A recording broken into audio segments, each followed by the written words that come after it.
Now let me come to how many processes can be derived, rather how many thermodynamic processes are possible.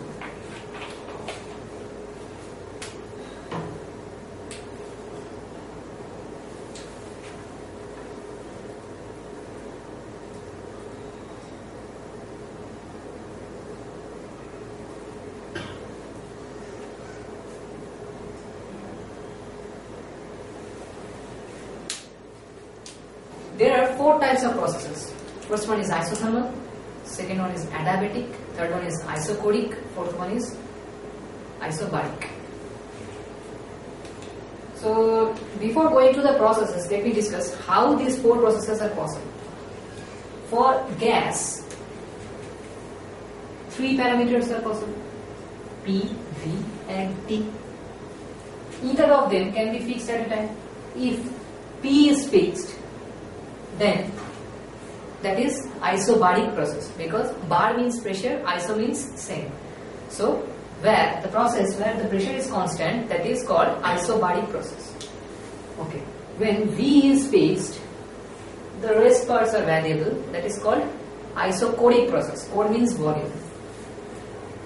T is fixed, that is called isothermal process. Therm means temperature. This is T. Except these 3, another process may be possible, that is where the amount of heat transfer can be 0, that is heat transfer is constant. That particular process is called adiabatic process. So now coming back to the points.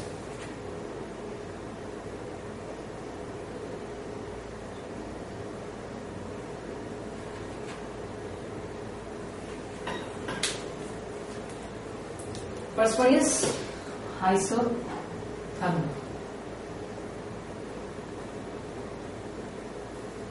In this process, T is constant.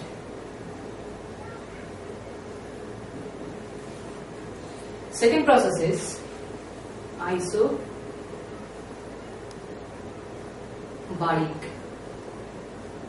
Here, E will be constant.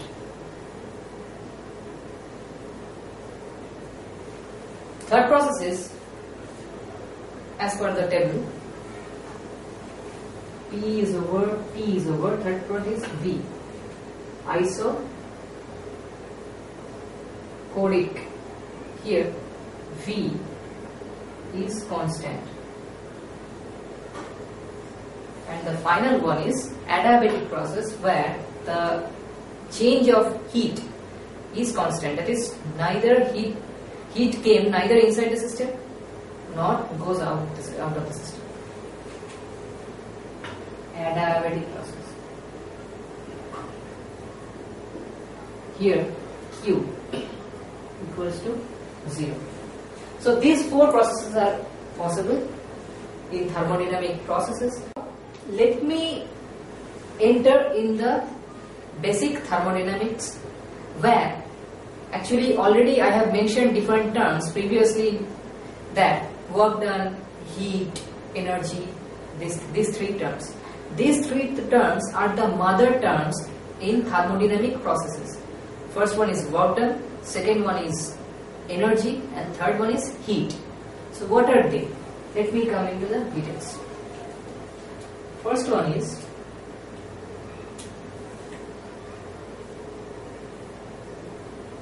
work done.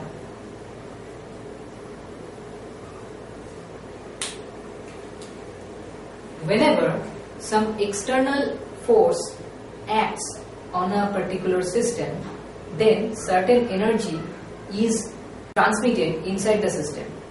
And if the system itself exerts pressure or force, then the system releases energy. That particular energy is stored by work done. So, when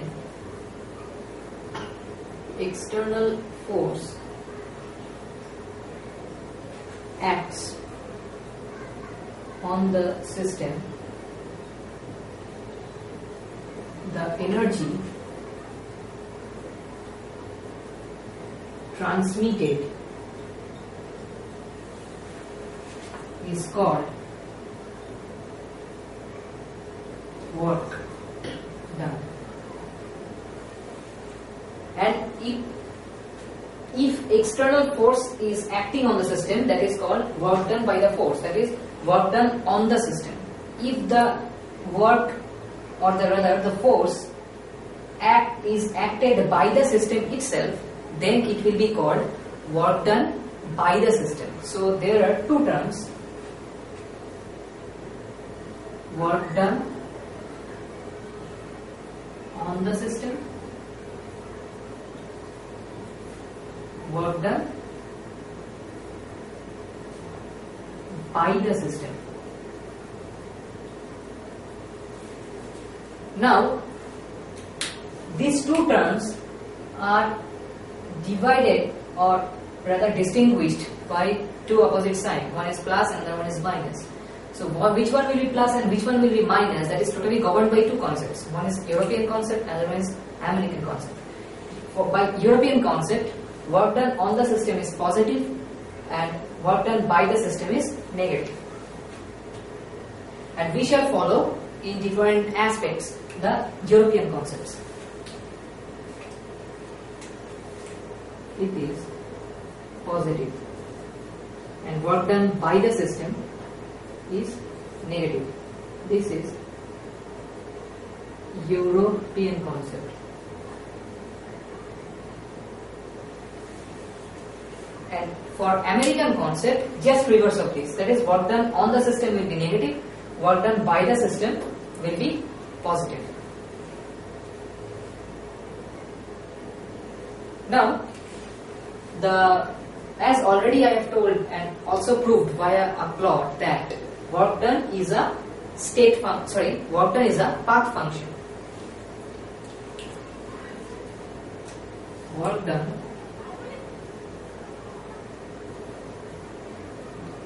is path function.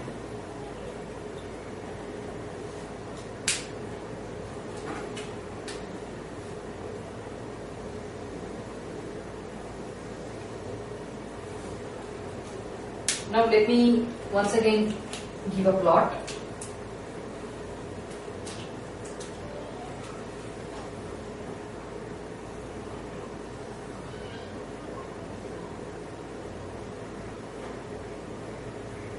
Suppose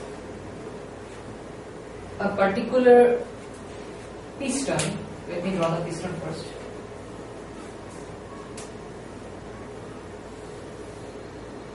This is the piston. Inside the piston there is some gas. Let the volume initially be V1, and since the gas is exerting, let us assume that the gas is exerting a pressure on this particular piston, and hence the piston comes here.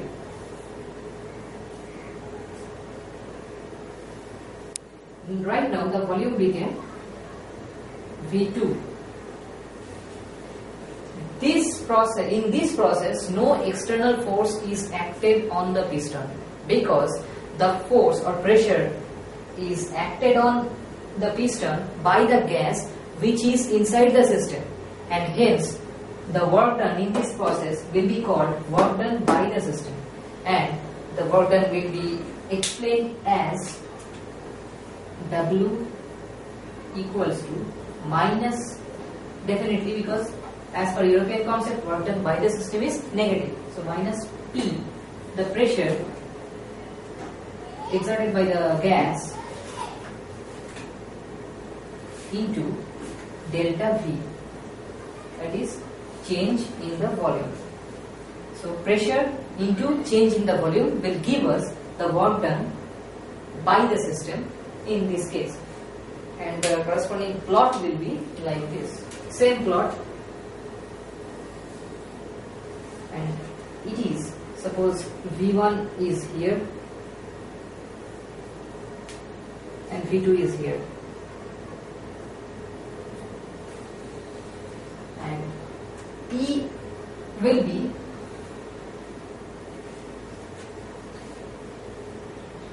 P external. Actually the P is there is some certain pressure on the piston from outside. What is the pressure? It may be the weight of the piston. The weight is always when we apply downward direction, in the downward direction, but the gas is exerting its pressure towards upward. So the work done will be totally against the particular weight of this piston. So P external will be, and P external can be taken as the weight of this piston. So work done by this particular gas will be equal to minus P external into delta V. This is whatever about work done. Now let me switch over to heat. What is it? Heat is defined as the energy that is transmitted to or from the system due to the difference in temperature between system and surroundings.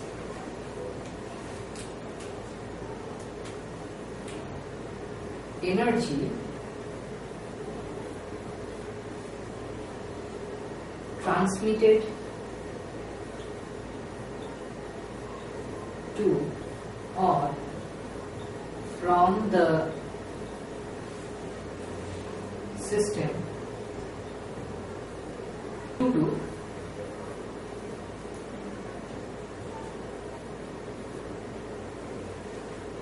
difference in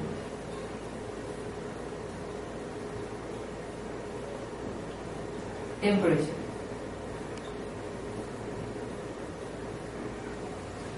Heat is that particular energy that is transmitted to or from the system due to the difference in temperature. No difference in temperature, there will be no transmission of heat. Heat is a path function. Heat, it is a path function. That is, the heat flow is totally dependent on the pathway which is the system following.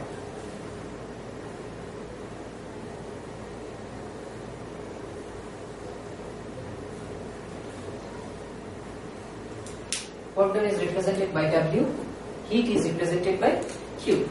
Work done is represented by W, heat is represented by Q. And finally, let me come to energy.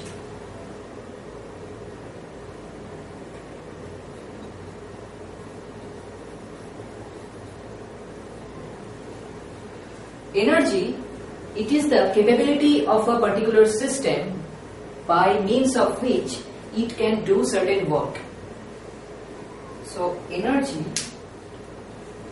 is that particular thing by means of which a system can do some work.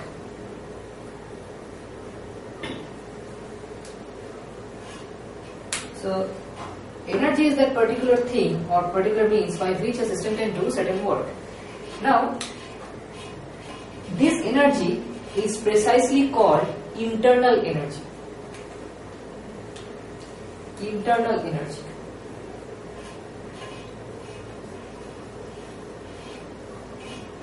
And is mentioned by E or U. So what are the characteristics? The first or primary characteristic of energy is that it is a state function. So between these three parameters, only energy is the state function.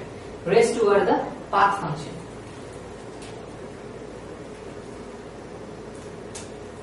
Energy, it is energy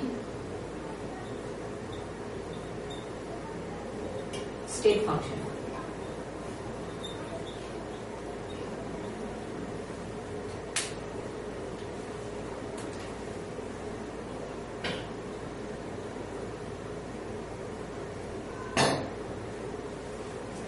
And few information I want to give you in this particular thing is that if energy difference is negative, it means that particular reaction is exothermic.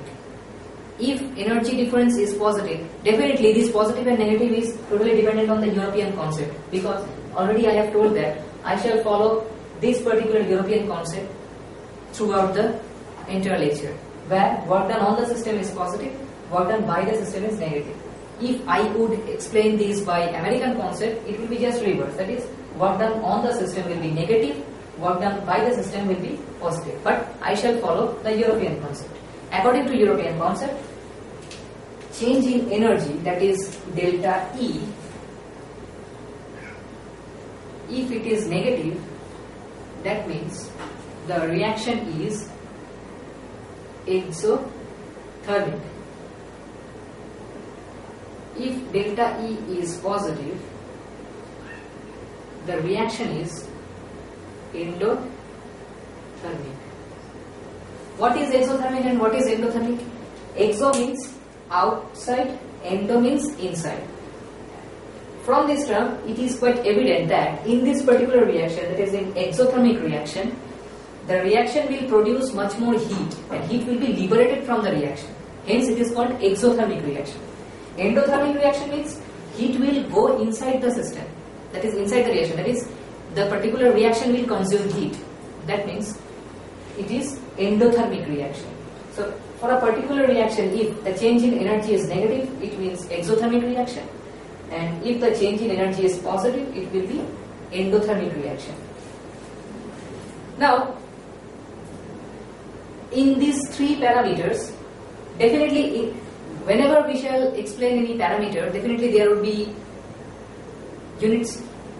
All these three parameters in CGS system will be explained by arc, and in SI system it will be explained by joule.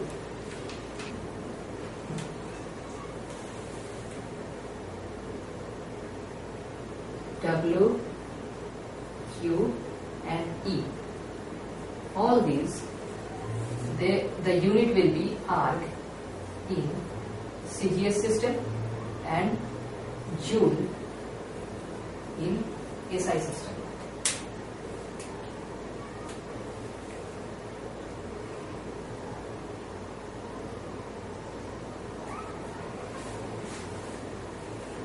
So these are the things, the rather basic things which are need to be known before going inside the different laws of thermodynamics.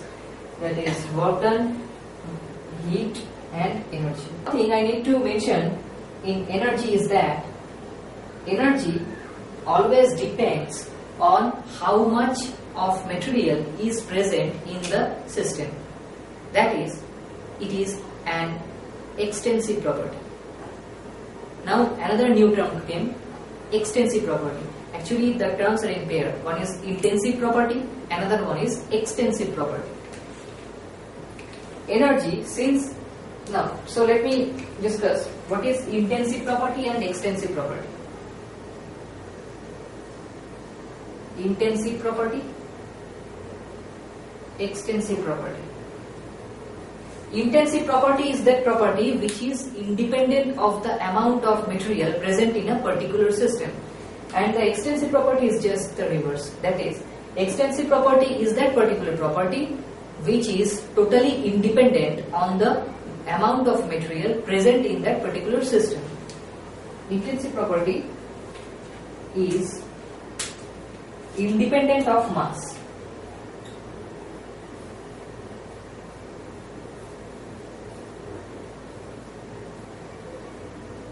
And extensive property is dependent on mass.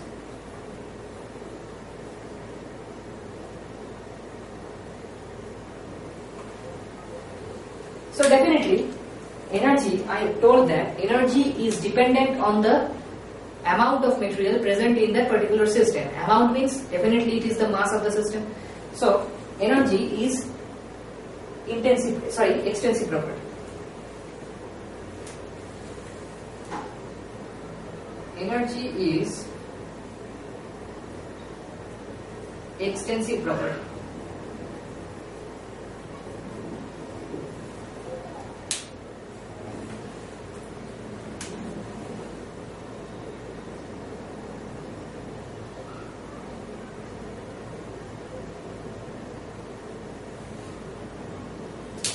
what this energy signifies. Already I have mentioned that, okay, work done, it is signified by if the external force acts, the amount of energy is transferred. So an energy term is incorporated here. It is a hidden term. Heat, the energy transmitted due to the difference in temperature. That is, once again the term comes, the energy. So actually these two terms are equivalent to the energy term. So what does the energy signifies? Energy is that particular thing that is hidden internally through different processes like bond information of bond, information of different types of bondings inside and outside the systems. Say for example, bond energy, that part will be called bond energy. So bond energy may be of different types. I shall discuss that in bonding part. So this energy is hidden in that particular system in different form. Suppose they have kinetic energy, they have bond energy, they have crystal field stabilization energy, blah blah, like the different types. So it is totally hidden in a particular system. This parameter helps a system to do work. If there is change in temperature, then energy is either transferred out of the system or will go inside the system. And here work done by the system or on the system means once again the energy will go inside the system or come out of the system via external agent, that is called force or pressure. The difference between force and pressure is what? Pressure equals to force per unit area. In this case we shall discuss precisely the pressure, not the force. Here the pressure is, let me mention here, pressure equals to force divided by area.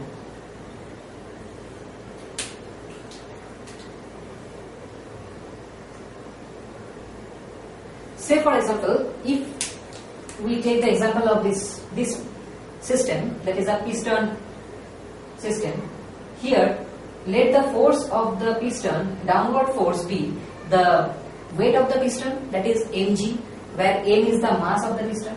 So force is mg and area let it be as capital A. Then what is the pressure exerted by this particular piston? That will be equal to mg divided by capital A.